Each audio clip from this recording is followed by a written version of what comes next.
Check, check. Hey, Hello. hey. Good. And hello. Thank you for joining us for the morning screening of day two of the Klamath Independent Film Festival. James, hello. Can you hear us okay? I hear you. I Yes. hear How's it you. going? Yes. How's it Fan- going? Are Fantastic. there This people is in that James theater? Westby. I'm sorry, I didn't catch that, James. I said, are there people in that theater? There are some, yes.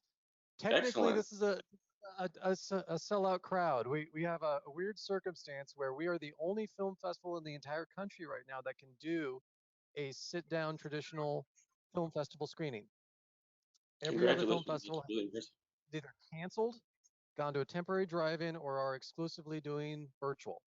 We are doing in person with very limited capacity. So we can allow up to 100 people inside the theater, but that includes staff and volunteers and the people running things and us. And then we can sell to the general public, sponsors and filmmakers and whatnot. But yeah, we just completed screening of At the Video Store, which is James's baby here. I'm Kurt Lidke. I am the executive director of Klamath Film. We're a nonprofit based here in Klamath Falls that promotes and supports filmmaking in the Southern Oregon Klamath Basin. This is our 8th year of doing this film festival.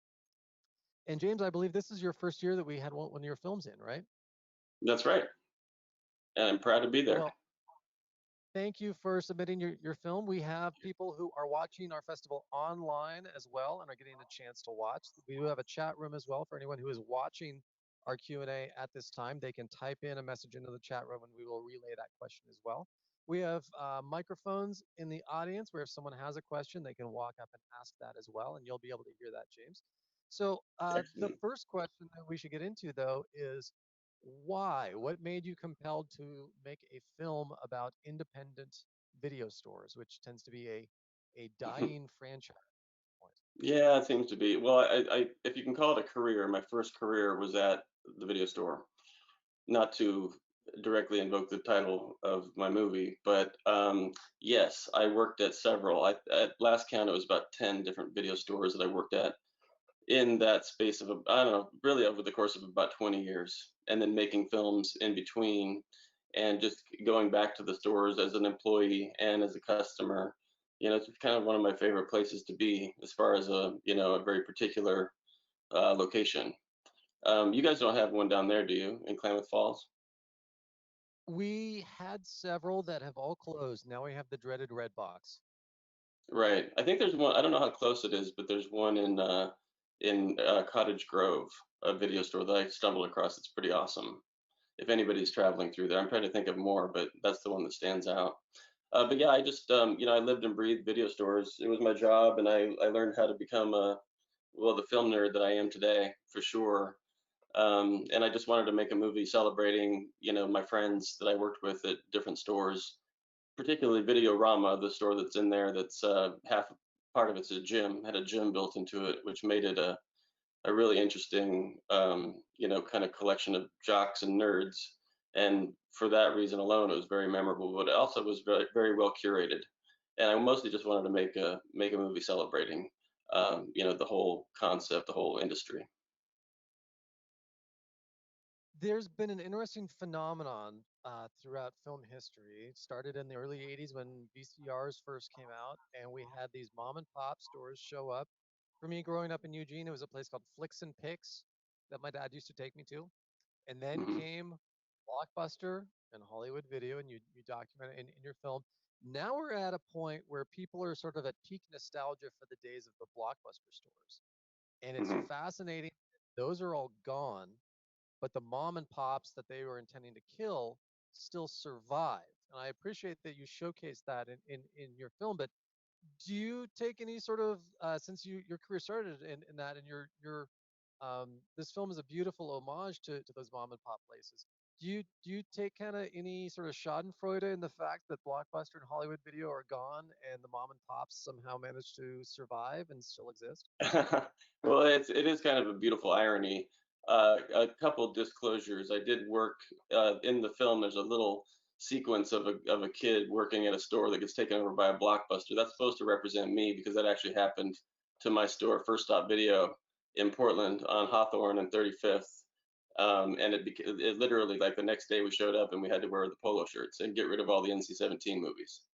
I was always a little bit anti-blockbuster because of that, because it kind of, kind of spoiled that really cool, very unique store that I worked at. And I didn't stay much longer. I think I worked for Blockbuster for about 2 weeks after that, and then moved to LA and worked in some independent video stores. But overall, the irony is great. Although it's funny that those mom and pop stores outlasted, the big chains, and yet since my film's been made, and as I've made it over the course of several years, a lot of those stores have of course gone out of business as well, which makes the whole thing even more, bittersweet. But also, another disclosure is that I worked that Hollywood video training video. Kurt, I think I told you, but the I made that video. That was like one of my favorite jobs in advertising at the time. Back in 2009, I worked for Hollywood Video to make that their final training video. And right after it came out, about 6 weeks later, they went out of business. So I don't think it did its job, other than being able to be fodder for my movie years later, to intercut that character talking about, the rules and regs at Hollywood Video. It's kind of funny. James, we have some audience questions. David over Cool. here in the corner has a question for you. Were most of the locations in Northern Oregon, and were there some out of state as well?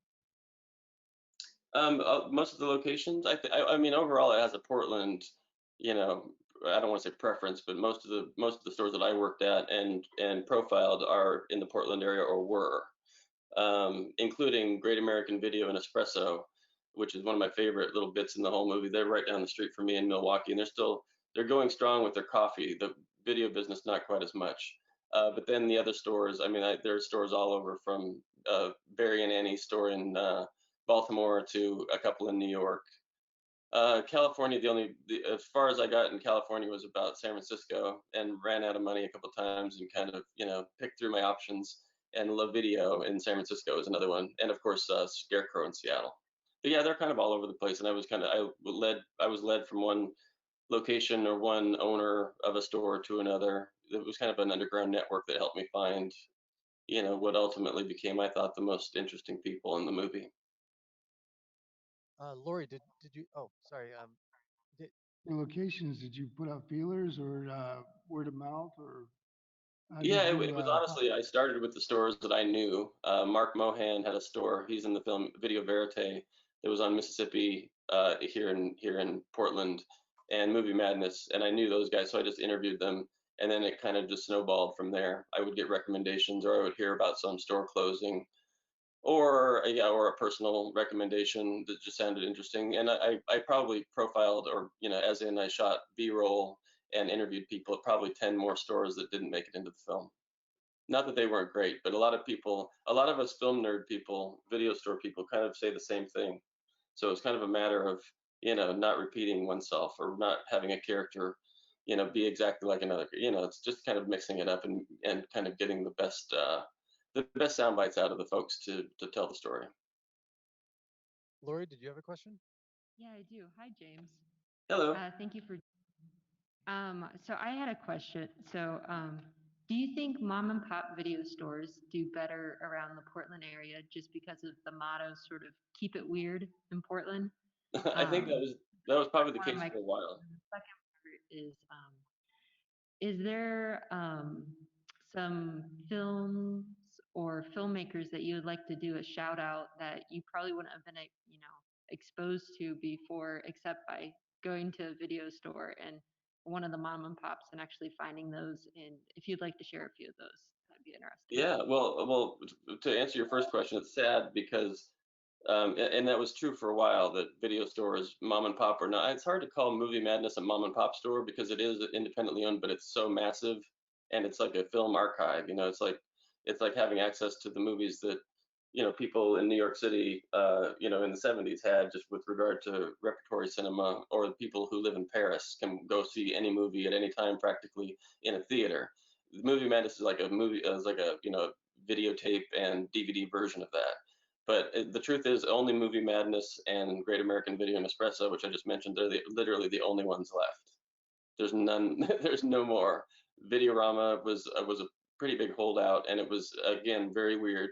and goes, I guess hand in hand with what people think about Portland, in that it was a video store and a gym at the same time, and so that just produced a lot of weirdness on its own. But yeah, the sad fact is that they're not anymore, except for those two. But I still, my daughters and I still go to the video store when, I mean, it's videos. Movie Menace, it only takes, you have to set up an online appointment to pick up something that you want, and you have to order it ahead of time and go pick it up. And I've yet to do that, but when they're back open, we'll be back at the store, at least once a week, renting a couple films. But to answer your second question, it's hard to say, because the video store, to me, another reason I made this movie is just because it really is the only way to become the kind of film nerd or film expert, the ultimate version of that, because you have access to so much stuff. When I worked at First Stop Video, it was first on Barber Boulevard.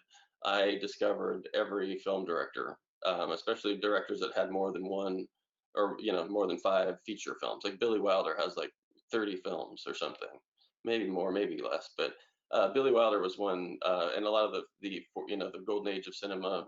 Nicholas Ray, those directors I definitely discovered right away, and it also happened in conjunction with watching the old version of AMC when I was in my, maybe I was 19, early, like maybe 20. All those old movies, it was a great education in film history, learning about those directors, and then of course it expanded from there. Just having access to to everything ever put on home video, which now is really hard to get a hold of. Just anything that you want, as much as streaming has an ease of use, the catalog is nothing like. It's ridiculous to even talk about, because it's apples and oranges. The catalog is nothing like what you'd find in even a small video store.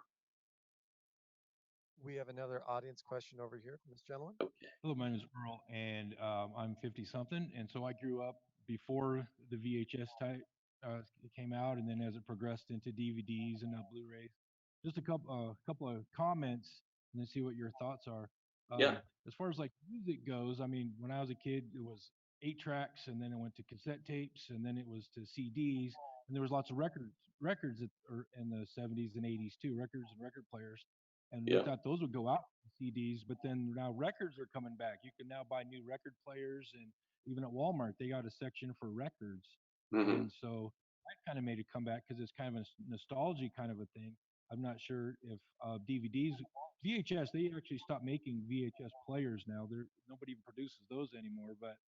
Um, but CDs and DVDs could still last for quite a while. Wonder how Yeah. much that's going to come, or because with all the digital downloads, I don't Hmm. know if that's going to completely go that direction, or if people are going to keep DVDs around for the next 100 years.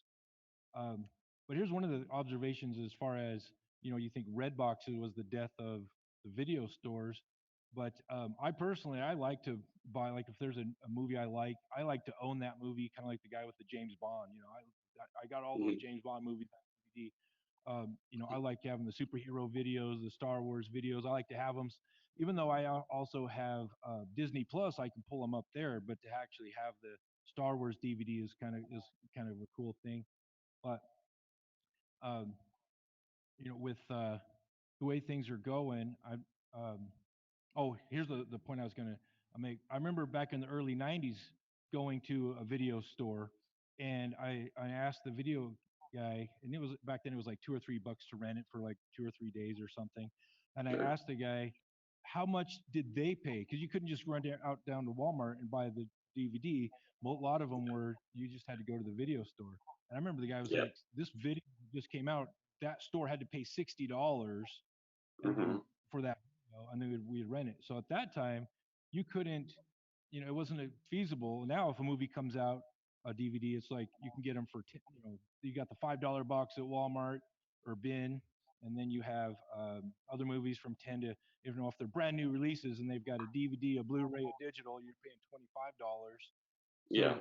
So I when the red box and some of those things came out, they really made it more affordable for different ways for people to get some of the movies. And maybe there was just too many of these video stores because the competition was for, as opposed to the buyers. There was just not enough buyers to keep all of the stores in business. The Sure. last thing I'll say is it'd be cool to still have, you know, um, nostalgic type video stores. I know there's, last time I visited one recently was in Astoria, Oregon. So I know there was Hmm. one there.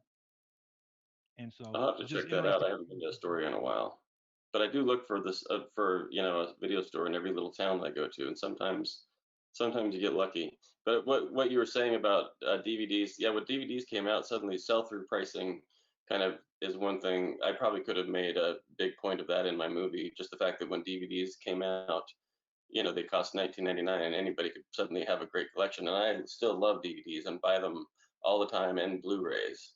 And there's a whole VHS thing that's happening in this world that's that's pretty amazing. In that some people are fanatical about their VHS, and you can still get a hold of the machines. Yeah, it's probably true that they don't make them anymore. But yeah, once a VHS tape didn't cost $100 wholesale anymore. Yep, so many people could add to their collections, which made that great. But it stopped people, or it helped stop people from going in to rent the little piece of plastic and then bring it back. That's the hardest thing about myself being a proponent of the video store, is actually getting people to do what I do, which is go into the store and do what we used to do and just actually take something home.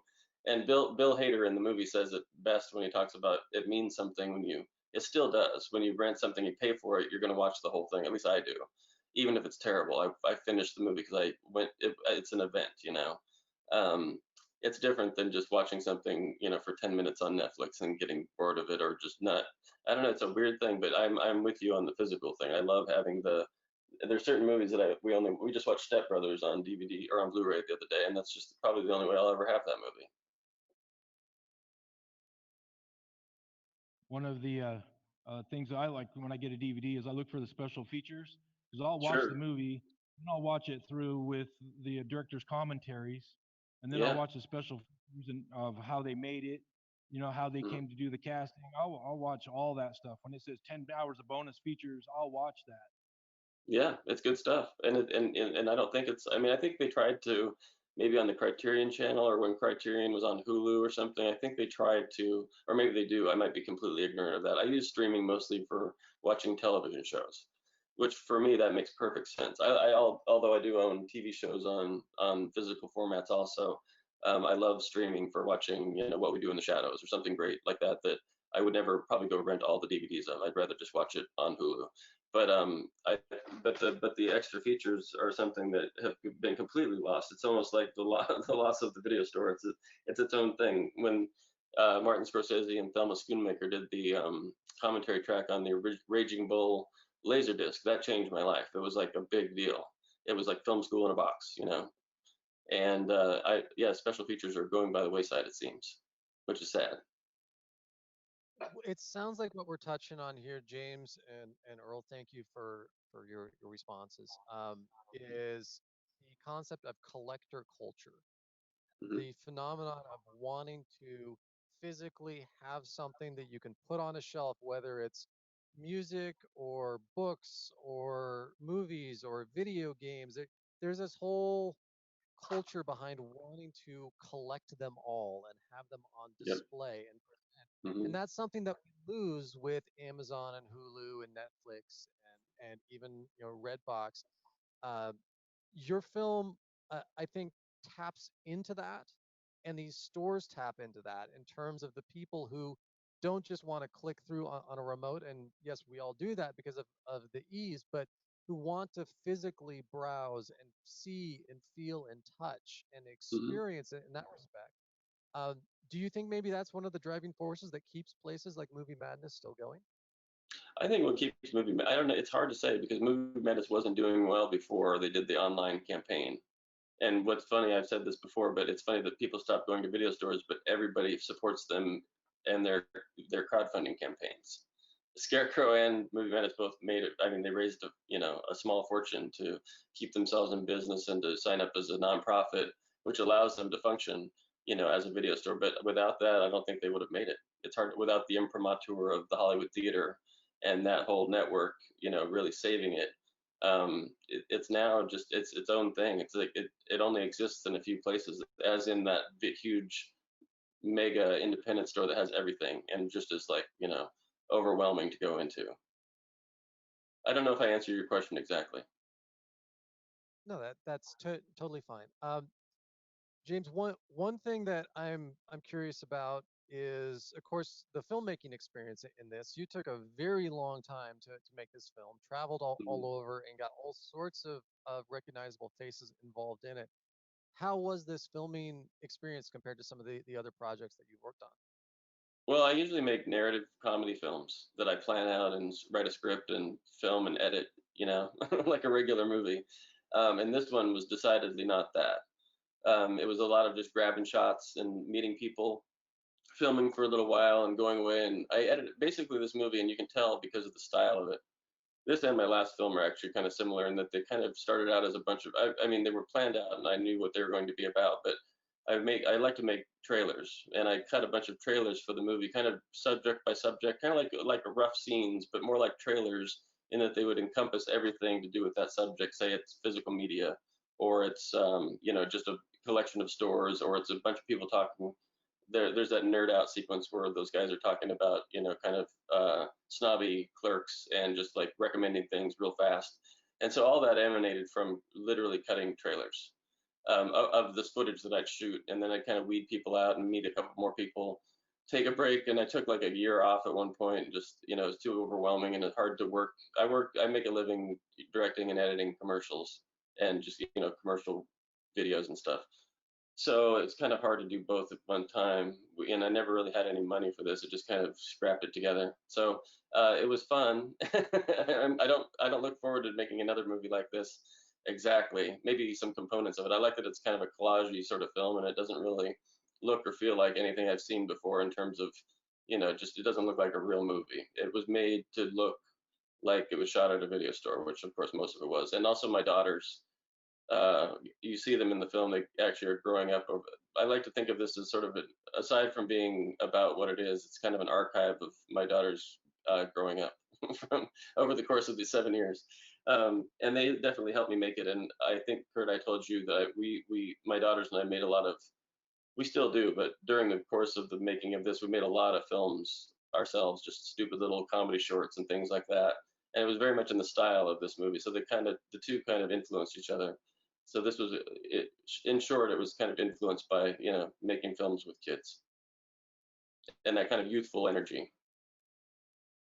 The idea of a video store, the independent stores that you showcase, your film stands in contrast to the memories that at least I have, and I'm sure a lot of people have, of blockbusters and Hollywood video, of big wide aisles and large open space. Yes, Mhm. there's lots of film, but there's room to breathe. And the contrast with these independent stores that continue to survive is that every square inch is utilized for Mhm. DVDs and VHS and Blu-rays, and it has almost a claustrophobic feel, but Yeah. it's almost like a warm security blanket in a way, sort of like you go into a bookstore, like going into Powell's or something, and it's just wall to wall books, as much space as they can possibly cram into. And the video stores seem to come across in that same way, which is in complete contrast to the way that blockbusters and Hollywood video stores were structured. Yeah. I'm not sure if it was intentional in the filmmaking, but um, it comes across in watching your film how tight and confined the space is. Mhm. Was that intentional in the approach, or just kind of the reality of the stores? I think it's by virtue of having shot in those places. And if you think about even Movie Madness, when it was small, physically a small space before it started, they started adding trailers and knocking out walls, and like trailers were actually the conduit that moved to the next room, and then finally they just rebuilt the whole building. But I think by design, those places, well, they had to be small because location was everything, especially when they started to go out of business. And those locations are like in Chelsea, Allen's Alley, which has maybe the tightest space of what you're talking about. As far as claustrophobia, I think they just utilized every inch of the space because the rent was so high, and because they have all this product and need to store it. Um, But yeah, I would say that all of the, and also there's another component of that, and that they feel lived in. Alan's Alley, that one with the cat. I mean, if you go in there and you just feel, it just feels comfortable. It might be filthy, but it's very, very comfortable. And there's just so much to look at. And of course, that makes it to people like you and I, even more comforting. I think that it's so crammed full of stuff. And oftentimes, video store people, if you go to Movie Madness, there's all sorts of cool stuff on the walls and like behind the counter. It's very personal. It's never been, the good ones never feel corporate. And that said, I still rented from Hollywood. Every once in a while, there'd be something there that wouldn't be at one of the fancier stores. It definitely gives it more character. We have another question from Earl. Yes, sir. Again.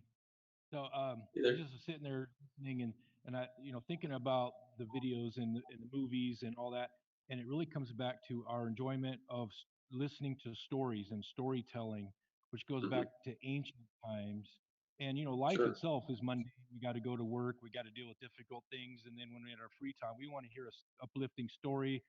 And so I think just to plant a little seed or something, for an idea is a documentary about storytelling going back to ancient times, whether it's in the Roman Colosseum and old theaters, to the Old West when they had their theaters, to 100 years ago when they started using film, with black and white films of storytelling, and then Yeah. TV came out. It's a progression of storytelling, and then who knows in 100 years what format that storytelling and enjoying theater and those type of things. Who knows what's going to happen? Yeah. Well, I mean, I have a lot of friends that are like invested in and are working in the, like AI and virtual reality technology. And I still like just a, flat screen with some dumb comedy on it for the most part, or just something beautiful like a Terrence Malick film. But yeah, I have a lot of respect for all the formats that people are getting excited about that are, really innovative and immersive, and who knows where that's going to lead to exactly. But yeah, I'd like to see that documentary for sure. We appreciate your time, James.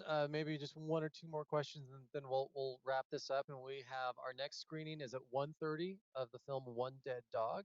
The cast and crew should be here for that, so we'll do an on-stage Q&A after the screening of that. James, Cool thank you so title. much for taking some time out to join us. We appreciate it.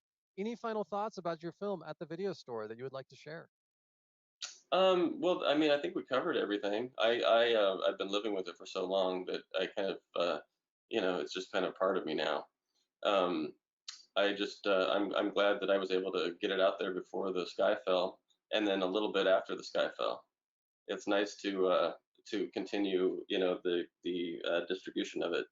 It actually, one of I mentioned the VHS guys in the world, guys and gals. There's a guy named Lunch Meat VHS. Everybody should check him out. He actually is helping us put our movie um, on DVD pretty soon, and we're on the Alamo Draft House on demand channel. But this guy he's a serious VHS fanatic and holds VHS festivals all over the country.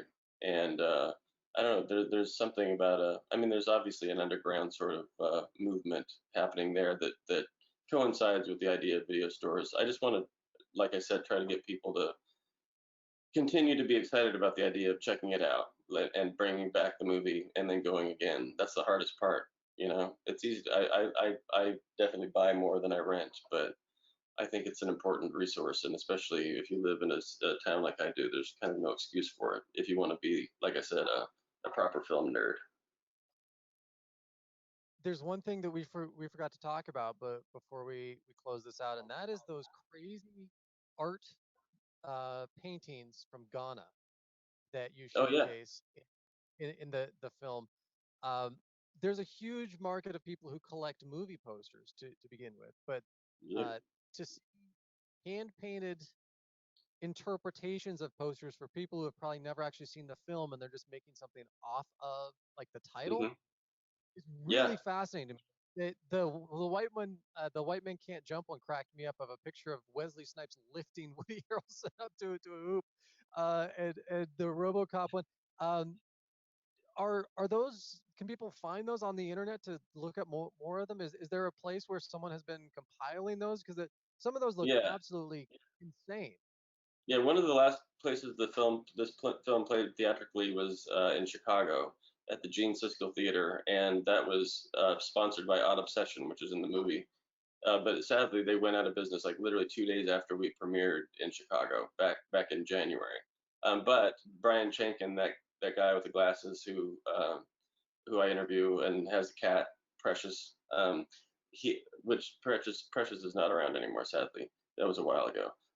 But he runs the Deadly Prey Gallery, which is where I think you can order them. And they have a good Instagram account where you can see all the photos, and it's updated just about every day. But yeah, I first heard about Ghanaian movie posters when I lived in Los Angeles for a short period, because there was a gallery that had a showing of them, and they were amazing. And yeah, they were described as folks who were painting these posters on flour sacks, having never seen the movie. They just hear a description, make this painting, and then that advertises the movie, which is pretty incredible. Some of them are just nuts. Some of them just have like vampiric or just horror elements in movies that don't have a horror element. And I don't know where a lot of that comes from, but Brian is an expert on them. Terrific. Well, James, thank you so much for joining Thank us you. today. Thank you It's for the been fun. film, Thank you. being a part of the 8th Annual Klamath Independent Film Festival. Hopefully you can join us again on Sunday for our awards ceremony at That sounds good. 7:15. We'll be live streaming that, and we'll be having a filmmaker social hour online get together after that. Very cool. Thanks so much, James. We really Thank you. appreciate it. Thanks a From lot. Klamath Falls. Thanks.